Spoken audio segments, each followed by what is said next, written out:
Salam tout le monde, bienvenue sur notre chaîne d'actualité Maroc 24. Si vous trouvez cette vidéo intéressante, n'hésitez pas à la liker et à nous laisser vos commentaires.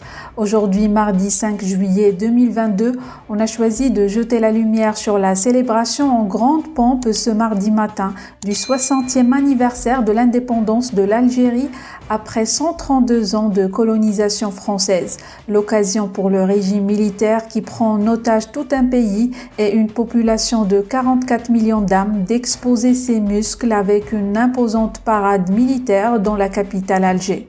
Après avoir déposé une gerbe au sanctuaire des martyrs à Alger, le président Abdelmadjid Tebboune, debout dans une voiture au toit ouvrant, a passé en revue des unités de plusieurs services de sécurité avant de donner le coup d'envoi du défilé militaire, une parade d'une telle envergure qu'on ne retrouve plus que dans des pays sous un régime autocrate comme la Chine ou la Russie et antérieurement dans la Libye du colonel Kadhafi. Selon des experts militaires, ce défilé auquel ont participé des équipements militaires de l'ère soviétique ressemblait à une montagne accouchant d'une souris. Je vous laisse avec cette revue de presse tirée des sites d'information Maroc Hebdo, Marianne et Abiledi. La parade militaire célébrant le 60e anniversaire de l'indépendance de l'Algérie a eu lieu ce matin à Alger et a concerné les composantes terrestres, aériennes et navales de l'ANP, ainsi que le reste des forces de sécurité. Le logo qu'a choisi le pouvoir algérien pour fêter cet anniversaire de l'indépendance, dont la retransmission et la réalisation a été plus que catastrophique, traîne sa casserole de symboles, silhouette de deux maquisards des années 1954 à 1962, avions de chasse, missiles, chars et navires de guerre. C'est dire que 60 ans après son indépendance, l'Algérie ou plutôt les Algériens ne sont toujours pas maîtres de leur destin. La date du 5 juillet 1962 a certes signé la fin de l'oppression coloniale française, mais elle a annoncé le début d'une autre oppression, celle d'une institution militaire qui se nourrit du sang des Algériens et de leurs souffrances. Dans un pays aux mille et une richesses fossiles, les Algériens arrivent à peine à survivre. Misère, chômage, inflation des prix insoutenables, indisponibilité de denrées alimentaires de première nécessité. Selon la Banque mondiale en 2021, le chômage des moins de 24 ans avoisinait les 32%. Depuis le mois de mars 2022, une allocation gouvernementale de 13 000 dinars, environ 80 €, est accordée aux jeunes sans emploi.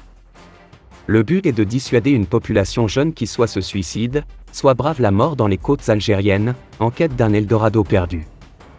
À cette crise sociale se greffe une liberté d'expression étouffée à coups de matraque, et de sentences prononcées par différentes juridictions, sous l'emprise d'une junte militaire faiseuse des présidents. Sur un plan économique, malgré ses pétrodollars, l'Algérie ne vit que de sa rente pétrolière et gazière.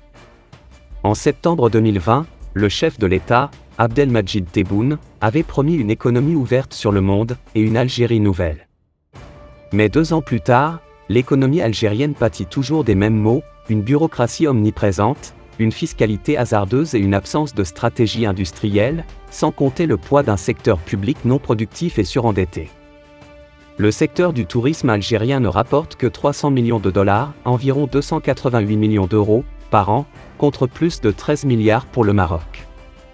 Rien d'étonnant quand on relève un manque d'infrastructures, des prix élevés des billets d'avion, et des difficultés d'obtention de visas pour les touristes étrangers.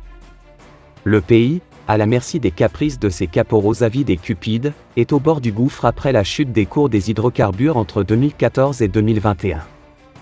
Et malgré la reprise des courbes des cours internationaux du pétrole et du gaz engendrés par le conflit en Ukraine, et que le renflouement à nouveau des caisses de l'État, l'Algérien lambda, a encore du mal aujourd'hui à se procurer un litre d'huile de table ou de lait.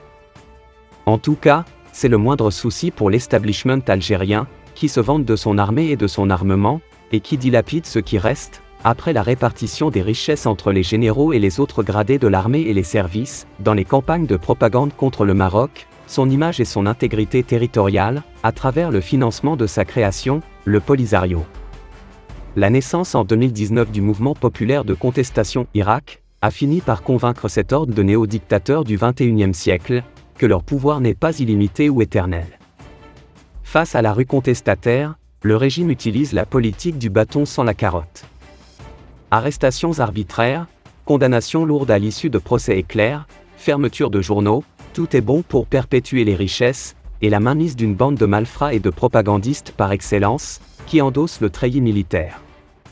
La parade militaire organisée ce 5 juillet à l'occasion du 60e anniversaire de l'indépendance du pays, en dit long sur une mentalité délétère, qui prévaut au sein d'une organisation militaire, qui a réquisitionné la gloire de l'indépendance aux véritables martyrs. Elle traduit la volonté maladive de faire peur au peuple, et de le dissuader de s'engager dans des émeutes qui menaceraient la forteresse des militaires. Pour rester informé, je vous invite à regarder les vidéos Maroc 24 qui s'affichent sur votre écran.